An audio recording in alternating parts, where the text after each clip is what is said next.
அமெரிக்கால road side car parking எப்படின்னு பார்ப்போம். அது நம்ம கார் அங்க பார்க் பண்ணியிருக்கோம்.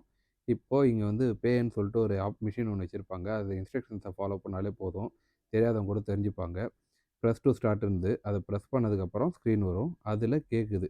இந்த ஜோன்ல தான் பார்க் பண்ணியிருக்கோமா? இல்ல வேற ஏதாவது ஜோன்ல பார்க் பண்ணிட்டு இங்க வந்து டிக்கெட் பே பண்றோமான்னு. ஸோ இந்த ஜோனுன்னு சொல்றோம். அப்புறம் வண்டியோட நம்பர் பிளேட் கேட்குது. நம்ம வண்டியோட நம்பர் பிளேட்ட இப்போ என்டர் பண்ணணும். ஸோ இப்போ என்னோட வண்டியில டெம்பரரி டேக் இருக்கு. ஸோ டெம்பரரி நம்பர் பிளேட்ட இப்போ நான் என்டர் பண்றேன். இத என்டர் பண்ணோனே நெக்ஸ்ட் குடுக்கணும். நெக்ஸ்ட் குடுத்தோனே வெரிஃபையிங் பிளேயர் ஸ்டேட்டஸ் வண்டிய வேலிடேட் பண்ணிட்டு, இப்போ 30 நிமிஷத்துக்கு எவ்வளோ நேரம் கேட்குற அப்படின்னு சொல்லி கேட்குது. ஸோ நான் என்ன பண்றேன் 1 ஹவர் போடுறேன். 1 ஹவருக்கு வந்து 50 சென்ட்ஸ் 1 1/2 மணி நேரம்னா $1. ஸோ ரொம்ப கம்மி தான். ஸோ இது வந்து இப்போ நம்ம கார்டாலயும் பே பண்ணிக்கலாம். இல்ல காயின் வச்சும் பே பண்ணிக்கலாம். இப்போ நான் ஆல்ரெடி பே பண்ணதுனால இப்போ நான் கேன்சல் பண்ணிட்டேன். அவ்வளோதான்.